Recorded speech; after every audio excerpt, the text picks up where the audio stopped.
Good afternoon. This is Anka Metcalf from TradeOutLoud.com. Today is Friday, September 6, 2013, and it is a little over 4 p.m. Eastern Time. We reviewed the market and we went over the top-down analysis of the major currency pairs. And there is this one currency pair in particular that draws our attention for next week. And this is the Aussie dollar. Now, be very careful because we have a double bias on this currency pair. We have a short-term long bias and a long-term short bias. Confused? I'll bring more clarification. So here's the thing. The Reserve Bank of Australia, the RBA, kept rates unchanged at 2.5% at the September 3rd policy meeting, right? Expected. But the positive numbers from building approvals and the GDP, along with recent improvements in China, who is a key player in the Australian economy, their key partner, there are less odds that the currency rate will be cut by the end of the year. So here's our game plan. On the daily chart, we can see that we have a very, very strong downtrend that actually initiated this May with the break of the support right here from early March. I'm going to take a trend line support. Okay, so here's the support from back at beginning of March. Currency pair went higher, retraced, went higher, and it started the descent, breaching this low right here, challenging the previous low back in May, and breaking down right here, right into this area. Okay, and this is back in May 9th. After this breakdown, it had a solid continuation to the lower side with very weak corrections to the upside. You notice here the channel, the upper channel, the descending resistance trend line. It has never challenged this trend line. All right, so it continued its descent, forming a support level at 90 cents for a very, very long time. So the first time that it touched upon it was back in July, and you can see it right here, did a peekaboo new low right around July 12th, consolidated here again through the 15th, continued a little higher right into this area, and then again never went higher. So never challenged its previous high that was formed right here back in June, end of June. Okay, so what happened, it formed again a lower high into this area, consolidated weekly into this area, and the descent started again, taking it to new lows. So it actually broke that 90 cent and broke the 89 cent area, descending to lows of 88.50 support level right here. Now from this area back in beginning of August, it retraced higher, forming this double top formation right here that I have highlighted with red, came back down, retested the previous support area, and therefore bounced back high again. All right, and this move right here is this week's move. So we are on the daily chart, so each candlestick represents daily activity. So it was very obvious that the buyers were in control in this area. Now we are here trading at 9183 right now at this present moment, and it is very challenging because we are in a previous high.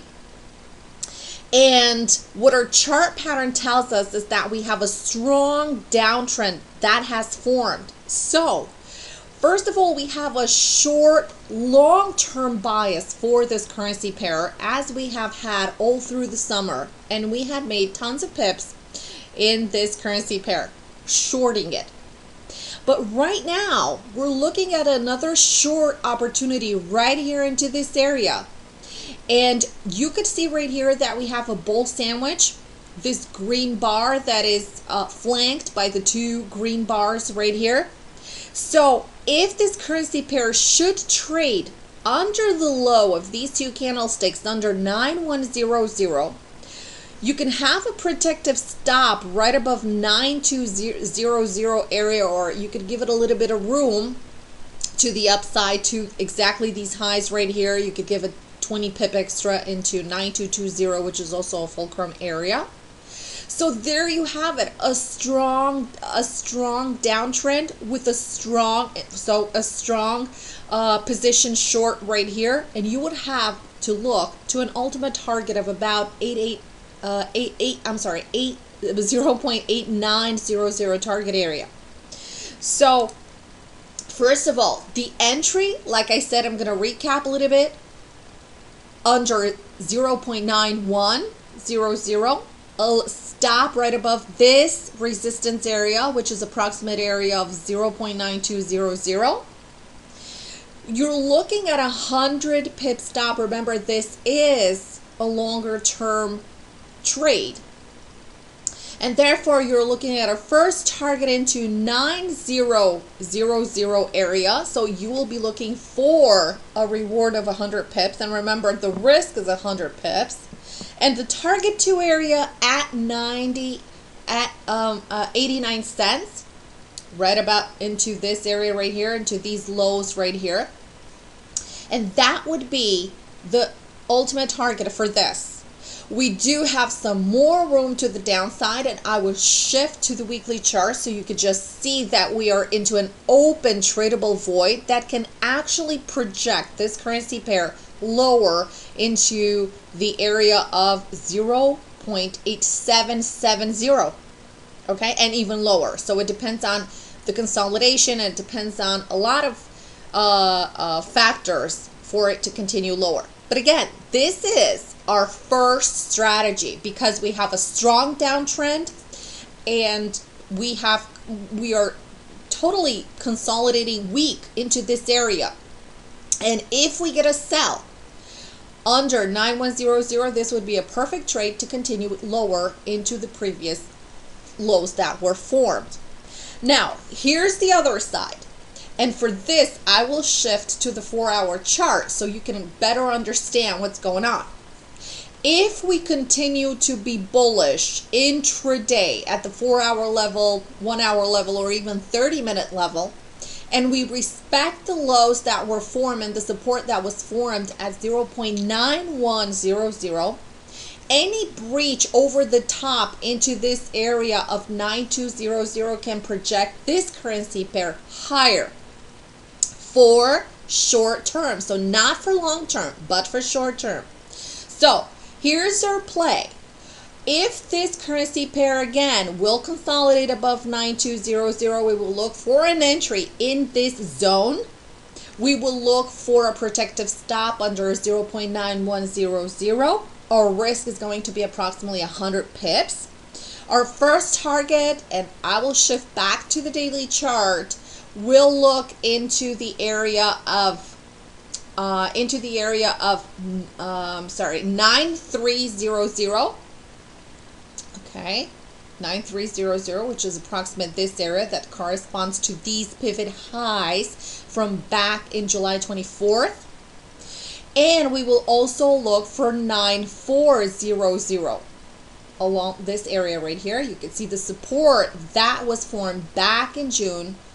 That translates into resistance into this area. So that will be a focal point as well. So again, the risk is going to be 100 pips, and we're going to be looking for at target 1 for approximately 100 pips, and at target 2 for 200 pips into that area. So please note that for entries, we watch the price action at the time of the trigger, and we always enter a couple of pips above the entry price for triggers and longs, and a couple of pips below for shorts, and the same goes for the stops. This concludes our trade idea for the week of September 9th through the 13th. Thank you so much for tuning in. Please visit our Facebook page at facebook.com/tradeoutloud. Don't forget to subscribe to our YouTube channel for more trade ideas. And don't forget to visit our website as well, www.tradeoutloud.com. Thank you so much for tuning in again, and see you next time.